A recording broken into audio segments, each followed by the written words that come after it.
있는 대로 이렇게 되지 말라는 법은 없습니다. 이런 제목으로 여러분과 함께 말씀의 은혜를 잠시 좀 나누겠습니다. 아까 예배에 나와서 묵상하고 기도하고 있는데 송근사님 소리가 들렸습니다. 들어오시면서 교회가 천국입니다. 그러고 들어왔는데 밖에보다 여기가 천국이죠. 좋은 조건에서 예배를 드릴 수 있는 것에 대해서 감사하고 함께 은혜 받는 그런 귀한 시간 되기를 원합니다. 제가 글을 하나 읽어드리겠습니다. 여러분 잘 들어보시기를 부탁합니다. 나는 어느 날 아침에 본 나무 등걸에 붙어 있었던 나비의 번데기를 떠올렸다. 나비는 번데기에 구멍을 뚫고 나올 준비를 서두르고 있었다. 나는 잠시 기다렸지만 오래 걸릴 것 같아 견딜 수가 없었다. 나는 허리를 구부리고 입김으로 데워주었다. 열심히 데워진 덕분에 기적은 생명보다 더 빠른 속도로 내 눈앞에서 일어나기 시작했다. 집이 열리면서 나비가 천천히 기어나오기 시작했다. 날개를 뒤로 잡으며 구겨지는 나비를 본 순간의 공포는 영원히 잊을 수 없을 것이다. 가엾은 나비는 그 날개를 펴려고 파르르 몸을 떨었다. 나는 내 입김으로 파리를 도우려 했으나 허사였다. 번데기에서 나와 날개를 펴는 것은 태양 아래에서 천천히 진행되어야 했다. 그러나 때늦은 다음이었다. 내 입김은 때가 되기도 전에 나비의 날개가 쭈그러진 채로 집을 나서게 한 것이었다. 나비는 필사적으로 몸을 떨었으나 몇 초 뒤에 내 손바닥 위에서 죽어갔다. 나는 나비의 가련한 시체만큼 내 양심을 무겁게 짓누른 것은 없었다고 생각했다. 오늘에야 나는 자연법칙을 거스르는 행위가 얼마나 무서운 죄악인지를 깨닫는다. 서둘지 말고 안달을 부리지도 말고 이 영원한 리듬에 충실하게 따라야 한다는 것을 안다. 니코스 카잔차키스가 쓴 그리스인 조르바라는 아주 유명한 책에 나오는 글을 하나 여러분에게 읽었습니다. 여러분 글을 자막을 통해서 보셨는데 어떤 생각이 드셨습니까? 인간의 생각으로 배려한다고 입김으로 나비가 빨리 나올 수 있도록 도와줬던 이 사람의 생각이 얼마나 큰 패착이었는지를 이 글이 우리한테 보여주고 있습니다. 이 글을 오래전에 읽었는데 이 글을 읽다가 제가 느낀 감흥은 이런 것이었어요. 그래서 순리를 거역하지 말아야 한다는 것입니다. 순리라는 말을 저도 자주 쓰지만 순리라는 단어가 사전적으로 어떤 의미를 갖고 있습니까? 사전을 찾아보니까 순리라는 단어를 이렇게 해석해 놨습니다. 무리가 없는 순조로운 이치나 도리이다. 무리가 없는 것입니다. 그리고 순조롭게 진행되는 이치나 도리를 순리라고 말합니다. 조금은 예민한 이야기를 드리려고 합니다. 지난 토요일 날, 그러니까 7월 14일 날 서울광장에서 소위 말하는 큐어 축제라는 동성애 축제가 실시되었습니다. 동성애에 대한 찬반 양론은 지금도 대한민국을 뜨겁게 달구고 있는 화두이기 때문에 굉장히 조심스러운 이야기일 수 있다고 생각을 하지만 오늘 현장에서 목회하는 목사로서 그럼에도 불구하고 어떠한 이야기를 좀 해야 될 것 같아서 제 소회를 밝혀볼까 합니다. 여러분, 동성애자들에 대한 담론은 의학적으로나 아니면 심리학적으로나 생물학적으로 지금도 진행 과정이기 때문에 진단하는 자체가 쉽지는 않지만 제가 오늘 이야기하는 것은 생물학적으로 아니면 의학적으로 아니면 심리학적으로 말씀드리는 담론이 아니고 신학적으로 진단하는 것임을 전제하겠습니다. 동성애자들이 요구하는 그런 표현은 이것입니다. 차별이여 가고 평등이여 오라입니다. 3주 전 여러분 기억나십니까?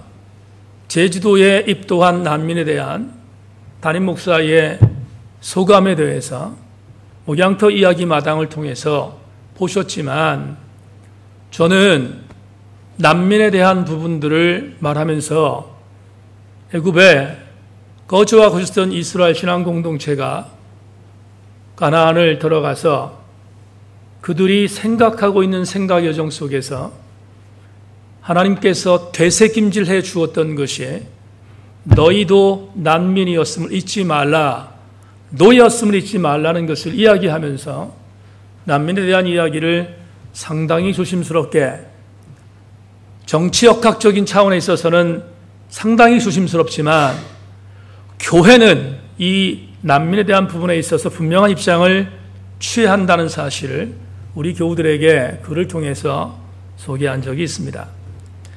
여러분들이 인정하든 인정하지 않든 여기 있는 이 목사는 어떤 의미에 있어서 사회적 문제에 대한 부분에 있어서 수구적이지만은 않은 목회를 해왔음을 여러분도 아마 인정하실 줄 압니다. 저는 차별 없는 사회를 만드는 것 대단히 중요하다고 생각하고 차별 없는 국가가 되는 것 대단히 중요하다고 생각하는 목사입니다. 그래서 어떠한 경우에든 인간의 인권이나 인간의 인권을 유린하는 어떠한 시도도 차별적인 차원에서 진행되는 것을 반대하는 것이 저의 입장입니다. 그러나 동성애는 조금 다릅니다. 동성애에 대한 이 목사의 소회는 조금 다르다는 것은 이것을 전제하는 것입니다. 저 여러분들에게 다시 한번 강조하지만 지금 단위에서 이렇게 말하는 것은 신학적 차원에 있어서의 진단인 것을 전제한다고 말씀드렸습니다. 제가 차별을 반대하는 대전제는 하나님의 방식 안에서입니다. 하나님의 방식 안에서 하나님께서 원하는 룰 안에서 차별이 이루어지면 그것은 반대하지만 하나님의 방식 밖에서 차별된다고 이야기하는 일체 것들에 대하여 동의할 수 없습니다. 어떤 분이 이런 이야기를 약간은 진보적인 입장에서 이야기한 분들이 이야기한 것을 들은 적이 있습니다. 아니, 더 솔직히 말하면 내 친구들 중에서도 진보적인 시각을 갖고 있는 친구 목사들이 했던 말을 귀담아 들었습니다. 그 친구들이 이렇게 말합니다. 하나님이라면 동성애자의 인권을 말살하지 않고 보듬었을 것이다. 친구들이 저한테 그렇게 말을 했습니다. 그 이야기를 듣다가 동의했습니다.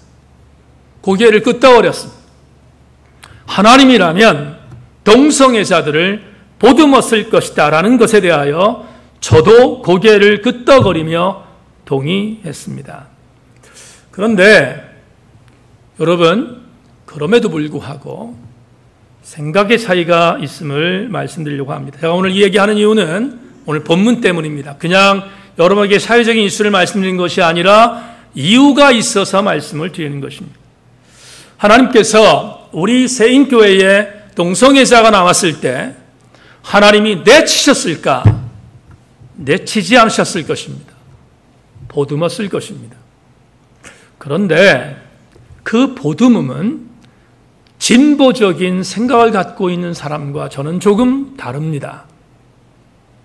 여러분, 우리 교회에 동성애자가 나왔을 때 하나님이 분명히 보듬으셨다는 사실에 대하여 저는 동의하고 인정하지만 왜 그렇게 하셨을까에 대한 부분은 해석의 차이가 있습니다.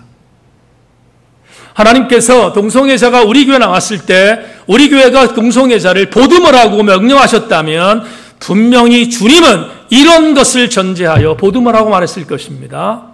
그것은 그를 보듬어서 그 동성애자를 보듬어서 그 동성애자가 동성애에 방종하지 말고 그가 다시 회복되기를 원하는 마음이 있어서 하나님은 그를 보듬으라고 말할 수 있었을 것이라고 진단하는 것입니다. 어떤 사람은 이런 얘기합니다.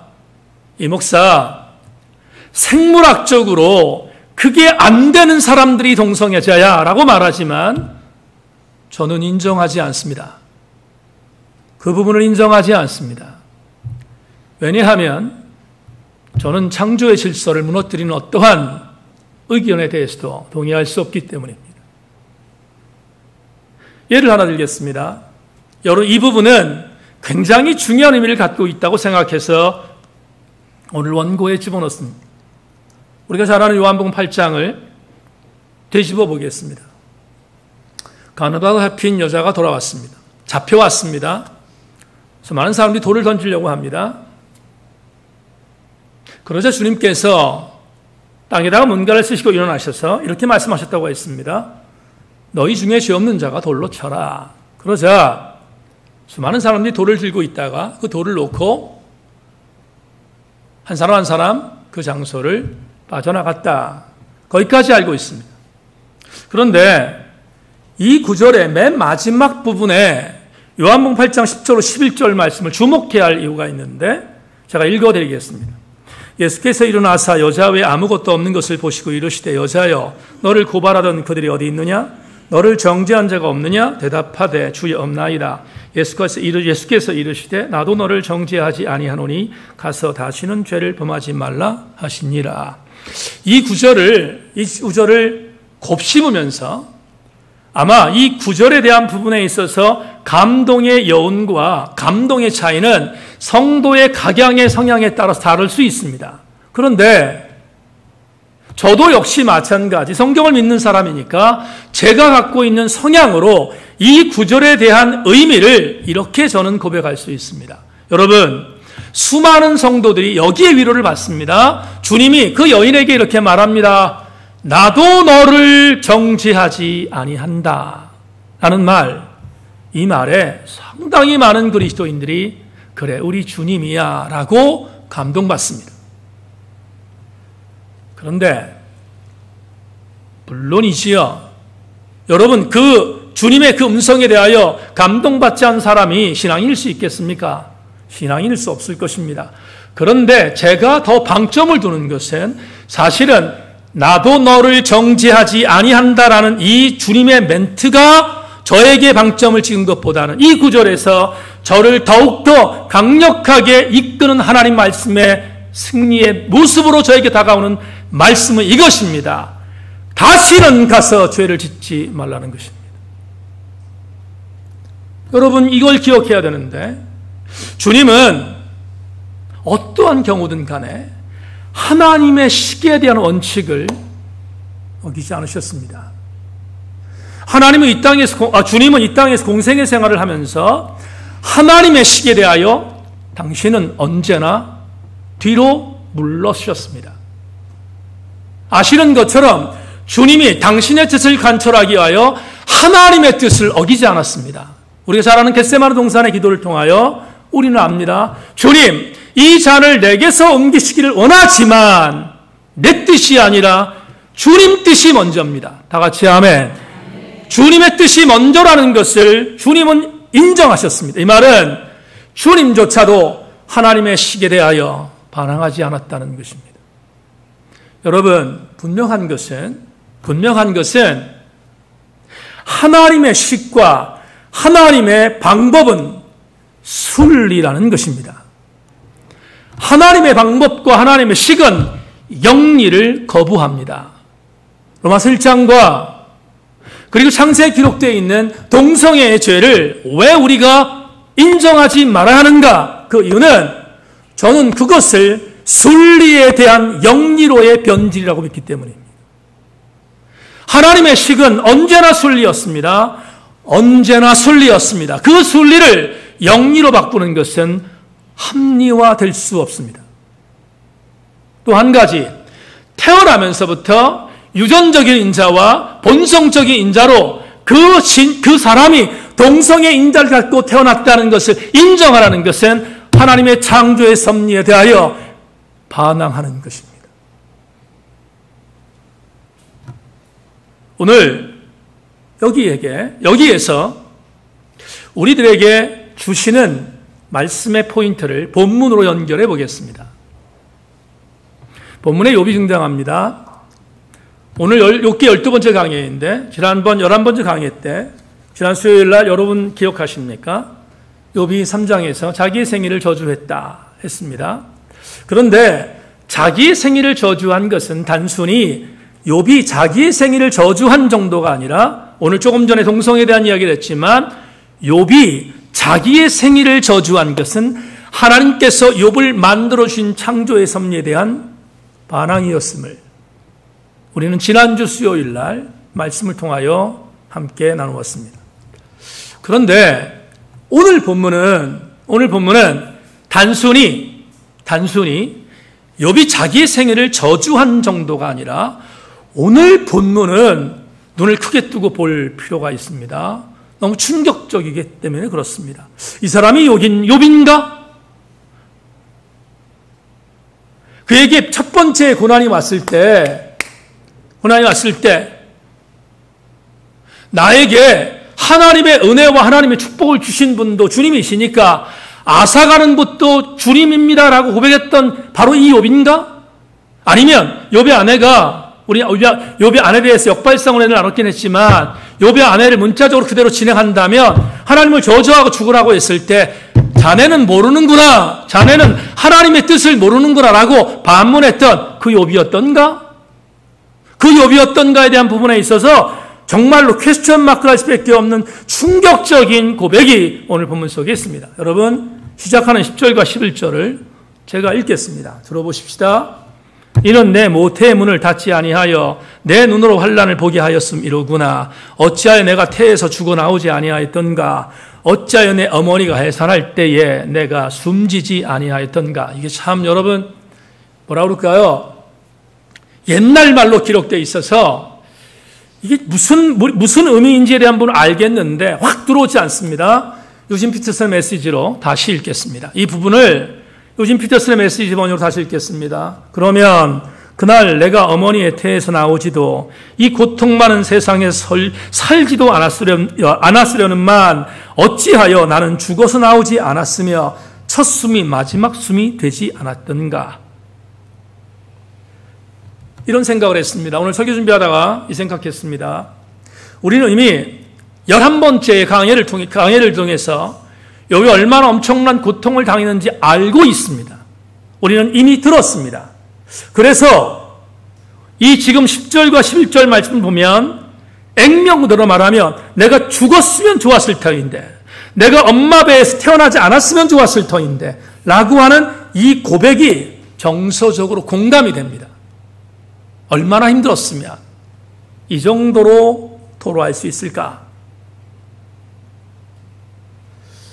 그런데 말입니다. 정서적으로 공감이 된다고 한 것은 전제가 있습니다. 정서적 공감입니다.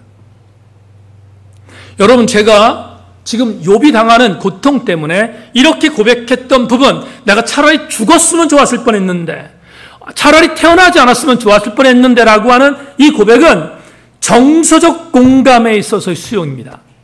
그러나 정서적으로는 공감해도 목사로서 신앙적으로는 공유하지 못하겠습니다.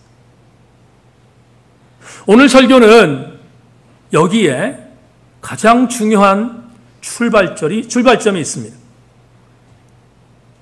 욥이 굉장히 고통스러워서 내가 차라리 나지 않았으면 좋았을 뻔했네. 아니 내가 어머니 뱃속에서 차라리 죽었으면 좋았을 뻔했네 라고 하는 이 10절과 11절 말씀을 보면서 왜 이 부분을 신앙적으로 공감하지 못하는가? 여러분 욥의 심정을 이해하지 못해서가 아닙니다. 아니요. 저는요 혹시 이런 생각했어요. 만에 하나 욥에게 임했던 고통이 나에게 임했다면 나는 욥보다도 훨씬 더 못한 존재라는 것을 여러분 저도 인정합니다. 그럼에도 불구하고 오늘 왜 이 부분을 제가 수용할 수 없는가? 이유는 간단합니다. 여러분에게 지금까지 얘기했지만 이 부분을 인정한다면 하나님이 욥을 만드신 것에 대한 창조의 순리에 대하여 인정하는 것이 됐기 때문입니다.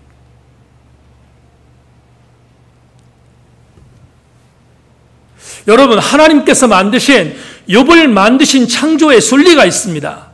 그런데 그 순리를 내가 받아들일 수 없다고 말하는 욥에 대하여 목사로서, 신앙인으로서 이걸 아멘할 수 있겠습니까? 왜냐하면 이걸 인정하면 하나님의 창조의 섭리에 대한 순리를 반대하는 것을 아멘하는 꼴이 되는 것이기 때문입니다. 그래서 우리는 이 본문을 보면서 정서적으로는 공감이 되지만 신앙적으로 용인할 수 없다는 것을 우리는 물러서지 말아야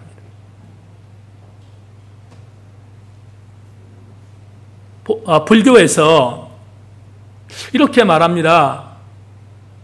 인생이라는 것은 고해고 인생이라는 것은 희로애락의 총체다 라고 말합니다. 그렇습니다. 불교적인 영성으로 볼 때 충분히 그렇습니다. 아마도 오늘 본문을 불교적인 영성으로 이해한다면 이건 정말 이게 말이 되는지 모르겠습니다만 아멘할 수 있습니다. 이어지는 말을 볼까요? 여러분 13절부터 19절 마지막 절까지 한 번 더 제가 빠른 속도로 읽겠습니다. 따라오십시오.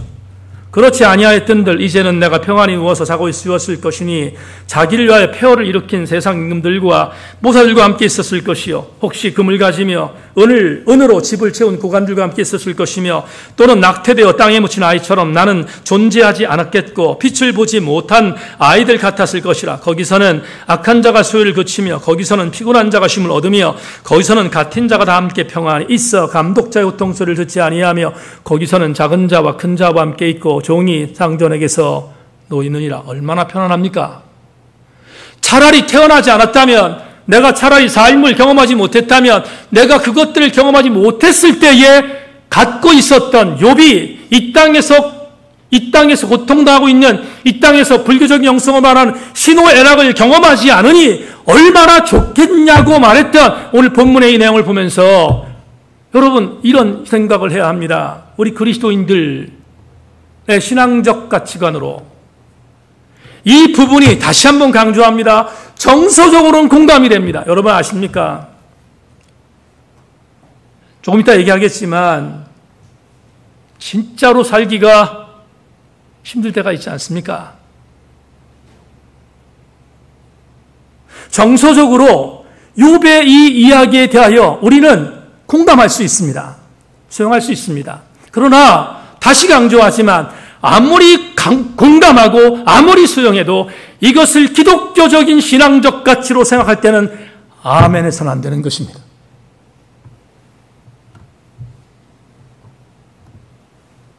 전도 3장 11절 말씀을 읽어드리겠습니다. 전도 3장 11절에 전도서 기자가 이렇게 말합니다. 우리 유명한 말이죠. 범사의 기한이 있고 천하만사가 다 때가 있나니 날 때가 있고 죽을 때가 있으며 심을 때가 있고 심은 것을 뽑을 때가 있으며 죽일 때가 있고 치료할 때가 있으며 헐 때가 있고 세울 때가 있으며 이어지는데도 계속 때가 나옵니다. 여러분 제가 오늘 줄였는데 전도서에 나오는 이 때라고 번역된 히브리어 에트라는 단어를 여러분이 설명하겠습니다. 에트는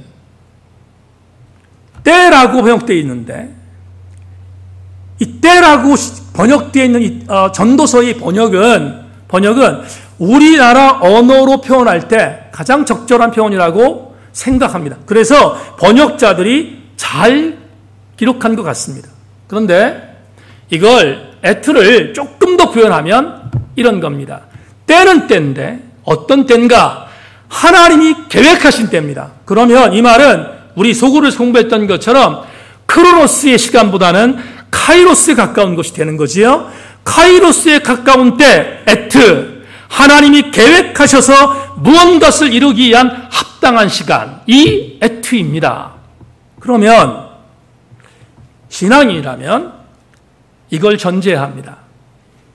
이 애투가 하나님이 나에게 무언가를 이루기 위하여 설정해 나온 합당한 시간이라면 이때가 나에게 부정적인 애투가 돼도 애투요, 나에게 긍정적인 애투가 돼도 애투라고 믿는 것이 신앙이잖아요.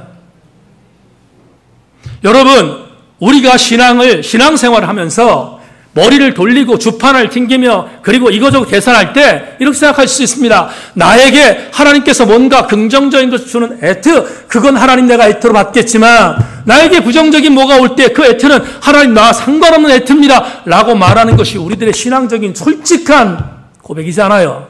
그러나 신앙은 그렇지 않습니다. 신앙은 나에게 그 애트가 부정적으로든 그 애트가 긍정적으로든 그 애트가 하나님께서 나에게 뭔가를 계획하시기 위하여 합당한 시간으로 설정했다면 우린 그 애트를 나의 때로 받아들이는 것이 신앙이다, 이 말입니다.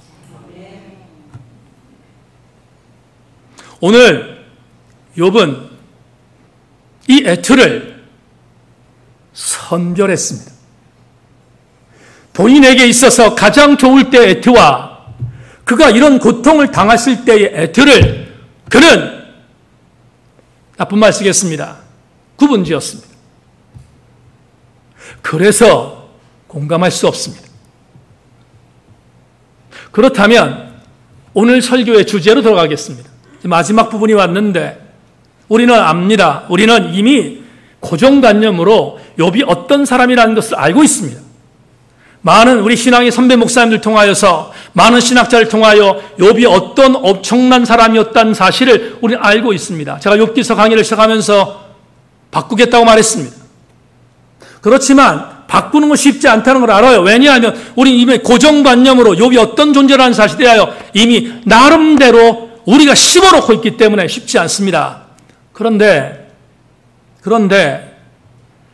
한 가지 도전하겠습니다. 성도 여러분, 욥은 본인의 좋았을 때 애트와 지금 고통당할 때 애트의 상을 비교해보면 무너진 것은 분명하잖아요. 분명히 무너졌잖아요. 어떻게 영적으로 이렇게 무너질 수 있었을까? 오늘 주보에 수요일 설교 제목을 만들면서 이렇게 만들었습니다. 이렇게 되지 말라는 법은 없습니다. 욥이 우리가 볼 때는 정말로 대단한 인물인데 욥이 어떻게 이렇게 애티에 대한 부분들을 변질시켰을까? 미안합니다. 변질이라는 단어를 써서 조금 더 극단적으로 표현해서 죄송합니다. 근데 제가 쓸 수 있는 단어가 이것 같았었습니다. 어떻게 욥이 이렇게 변질될 수 있었을까에 대한 부분들을 오늘 설교의 도전으로 여러분에게 드리고 싶습니다. 답을 찾겠습니다. 답을 자막으로 보겠습니다. 욥이 이렇게 변질될 수 있었던 이유는 하나님의 크기보다 고난의 크기가 크게 보였기 때문입니다. 다시, 고난의 크기가 하나님의 크기보다 훨씬 더 크게 보였기에 욥은 이렇게 급전직하여 추락할 수 있었던 것입니다. 제 두 번째 책에서 제가 욥이라는 책에 서평을 올려놓지 않았습니까? 두 번째 책에 기록되어 있는 욥에 대한 서평에 김규성 목사님이 쓰신 욥의 이 부분, 오늘 3장에 대한 부분, 이 부분을 정말 기가 막히게 현대적으로 표현했습니다. 그래서 참 김규성 목사 이런 표현들이 저를 많이 흔들어 놨습니다. 제가 그 부분만 읽겠습니다. 세상에는 정말로 죽고 싶어도 죽지 못하는 이들이 있습니다. 가끔 중한 질병을 앓고 있는 이들의 단식을 토려할 때가 있습니다. 이들은 매일 밤 고통에 몸부림칠 때면 까무룩 잠이 들어 다시는 깨어나지 않았으면 하고 바란다고들 합니다. 긴긴 밤을 지새우는 것도 힘들지만 아침을 맞는 것 또한 힘겹습니다. 극단적인 상황에 처한 이들 가운데는 죽음을 희망으로 인식하는 일도 있습니다. 오타게 물든 마음을 씻을 길이 없어 몸부림치는 이들이나 누군가의 받은 상처 기억 때문에 죽음을 생각하는 사람들을 봅니다. 파도가 모래사장에 써놓은 글씨를 흔적 없이 지워버리듯 자기의 삶을 그렇게 지고 싶어하는 이들이 참 많습니다. 그들 모두가 현대판 욥입니다. 여러분, 김기성 목사님의 이 갈파를 읽으면서 아닙니다. 말하기 쉽지 않습니다. 진짜로 우리 주변에 현대판 욥이 얼마나 많습니까? 멀리 가지 말고 우리 교회만 하더라도 현대판 욥이 얼마나 많습니까? 그런데 말입니다. 김기성 목사를 저는 존경하지만 오늘 이 부분에 대하여 김기성 목사가 갈판 이 부분도 저는 정서상으로만 동의할 수 있습니다. 조금 더 부연하겠습니다. 김기성 목사는 현대판 욥에 대하여 이렇게 오늘 본문을 갈파했지만 이런 생각을 곰곰이 설교 준비하면서 했습니다. 죽음을 예찬하고 예찬까지는 아니더라도 죽음을 기대하고 차라리 태어나지 않았으면 더 나을 것 같다고 이야기했던 정서상에 대한 공유를 한다면 제가 고민했던 것이 이것입니다. 그러면 김기성 목사 이 지론대로 현대판 욥에 대한 부분을 이렇게 진단하고 이런 사람들이 있다는 것을 인정하고 공유하라고 했다면 정서상으로는 공유할 수 있겠지만 이런 생각을 했습니다. 그렇다면 기독교 신앙의 존재는 도대체 무엇인가? 왜 이 땅에 교회가 존재하며 왜 교회 안에서 기독교 신앙에 대한 부분들을 성도들에게 갈파하는가? 그 질문에 대한 답을 내야 되겠는데 김기성 목사의 말을 제가 서평을 썼다고 무조건 아멘 할 수 없었던 이유는 이것입니다. 아마도 이게 이 목사의 목회 철학이며 또한 신학적 사고일 것 같습니다. 여러분, 조금 전에 말했던 김기성 목사가 진단했던 오늘날의 욥들이 참 많습니다. 그들이 삶을 이겨나가기가 쉽지 않습니다. 고통스럽습니다. 그래서 죽음을 기대하는 사람들조차 있다는 말에 대하여 공감할 수 있습니다. 그런데 말입니다. 설교 준비를 마무리하다가 이런 생각이 저에게 들었습니다. 그렇지만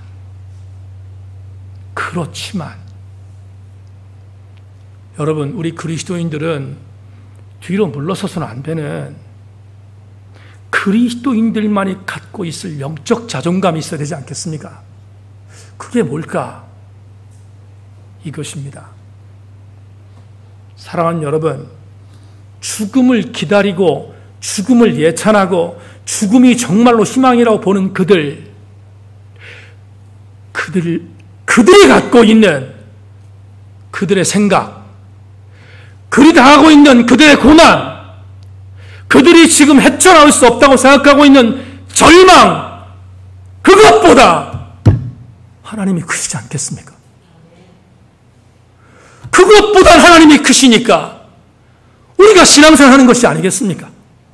만에 하나 내 하나님이 그것보다 크지 못하다, 내 하나님이 그 고난을 뛰어넘을 수 없는 그런 절망의 존재라면 여러분, 우리 그리스도인들의 옷을 벗읍시다. 내 하나님께서 그 고난을 이길 수 있다고 우리에게 믿음을 주셨습니다. 너희가 세상에서 환난을 당하나 강하고 담대하라. 내가 세상을 먼저 이겼다고 말씀해 주시지 않았습니까?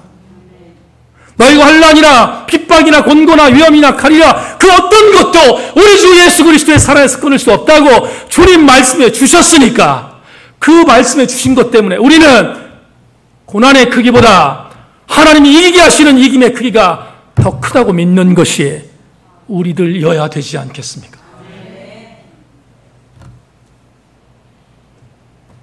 상담학에서 이렇게 말합니다. 경청해주고 공감해주면 답은 본인들이 한다. 그건 상담학이죠. 여러분, 고난이 임할 때, 고난이 당해서 죽음을 예찬하는 사람들이 있을 때, 욥과 같은 마음이 있을 때, 사랑하는 새인교회 지체 여러분, 그 고난의 뒤편에서 우리를 이기게 만드시고 우리를 밀어주시며 내가 더 크다라고 말씀하시는 하나님을 전하기를 소망하고 그 하나님을 증언한 우리 교우들이 되기를 주의 이름으로 축원합니다. 이 부분에 있어서는 뒤로 물러서지 않기를 주님의 이름으로 소망합니다. 한 가지 성경적인 내증을 드리고 설교를 맺겠습니다. 여러분, 다윗이 사울에게 쫓김을 당해서 갈 곳이 없었습니다. 그래서 블레셋 땅으로 들어가서 미친 척하면서 본인의 삶을 구갈 수밖에 없는 기가 막힌 일을 당했습니다. 그런데 그 전에 사울이 전 이스라엘을 다스리고 있으니까 피할 데가 없는 거예요. 더군다나 도망자니 얼마나 굶주렸겠습니까? 먹을 것이 없어서. 그래서 여기저기를 도통당하며 떠돌고 다니다가 높당에 그래서 생각이 있는 제사장이 있다는 얘기를 듣고 아히멜렉을 찾아갔습니다. 찾아가서 아히멜렉에게 거짓말을 합니다. 내가 사실은 이런 상황 때문에 지금 여러 전시들을 돌려보고 있습니다. 그래 거짓말을 할 수밖에 없었습니다. 아히멜렉은 아직까지 사울에게 쫓기는 다윗이라는 것을 알지 못한 뒤에 제사장이니까 사랑하는 마음으로 진설병에 있는 떡을 하사했습니다. 그리고 그걸 먹고 힘을 얻었습니다. 그런데 사울의 간신배 중에 도액이라는 사람이 그걸 알고 아히멜렉 제사장과 노베에 있는 제사장들이 다윗에게 먹을 것을 주었다고 그렇게 고자질을 하게 됩니다. 여러분, 그 고자질 때문에, 도액 때문에 아히멜렉을 비롯하여 노베에 있는 제사장들이 떼죽음을 당하는 일들이 벌어졌음을 역사서는 우리에게 증거하고 있습니다.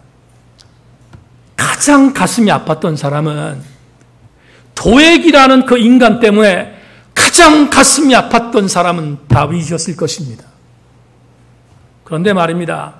죽이고 싶었던 도액이지 않겠습니까? 정말로 이제는 정말 사울이라고 하는 장인도 용서하지 못할 존재라고 보이지 않겠습니까? 그런데 말입니다.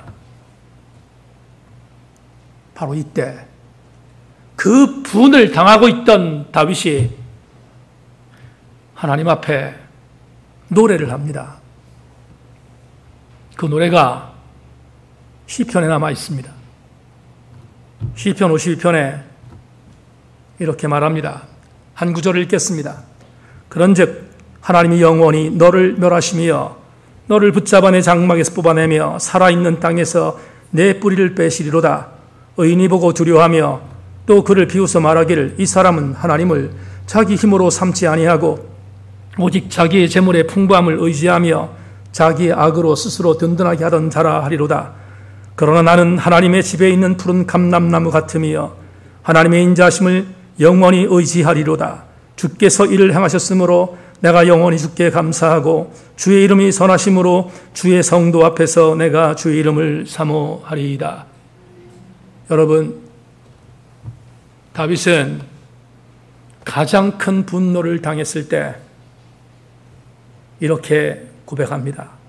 세상에 나를 괴롭히는 모든 자들은 하나님이 자기의 심이 아니라고 믿고 사는 자들이지만 나는 내 하나님이 나의 심이며 그리고 나는 내 하나님이 나를 든든하게 하시는 하나님 것을 믿기에 나는 그분의 집에서 거하겠다고 고백하고 있습니다. 오늘 수요 예배 나오신 여러분, 하나님께서 다윗에게 그 믿음을 주신 것은 적어도 다윗이 본인이 지금 당하고 있는 무시하지 못할 고난의 크기보다 하나님께서 훨씬 더 크다는 것을 인정했기 때문이 아니겠습니까? 오늘 수요예배 나오신 우리 교우들마다 다윗의 이 신앙으로 달려갈 수 있기를 소망합니다. 사랑하는 교우 여러분, 하나님은 13만 5천 명의 미디안 대군들을 무찌르기 위하여 3만 2천 명이 많다고 했습니다. 2만 명이 많다고 했습니다. 300명이 적절한 인원이라고 선포했습니다. 하나님께서 왜 정말로 그 엄청난 미디안 대군을 싸워 이기도록 만들기 위하여 300명의 정예 군사로 줄이라고 했을까? 간단합니다. 300명으로 이겨야 하나님이 큰 것을 인정하기 때문입니다. 오늘 우리 교우들 모두가 함께 하나님의 크심이 고난보다 크다는 것을 인정하는 우리 새인교회 성도들 되기를 다시 한번 주님의 이름으로 축원합니다. 말씀 맺겠습니다. 목사님, 이제는 예배를 준비하는 성도가 되겠습니다. 목사님, 이제는 머물러 정말로 하고 싶은 사역을 할 교회로 새인교회가 보입니다. 목사님, 헌금 설교를 하실 때 헌금이 아니라 코이노니아와 디아코니라라고 설명해 주며 이타적 사역의 감동이 헌금이라고 말씀하실 때 너무 감사했습니다. 목사님 제천에서 8년이라는 세월을 여러 가지 생각을 하며 보냈습니다. 왜 내가 제천에 있어야 하는지를 질문하고 또 질문했습니다. 그런데 근래의 답을 발견했습니다. 하나님은 나에게 맡겨주신 한 명의 영혼 때문에 제천에 머물게 하셨습니다. 그 하나님의 뜻이 보여서 얼마나 감사했는지 모릅니다. 지난 주간 땀이 비오듯 흐르는 장소에서 담임 목사 셀에 있는 지들과 함께 나누며 고백했던 나눔들의 내용들입니다. 이야기를 듣다가 이런 생각을 하게 되었습니다.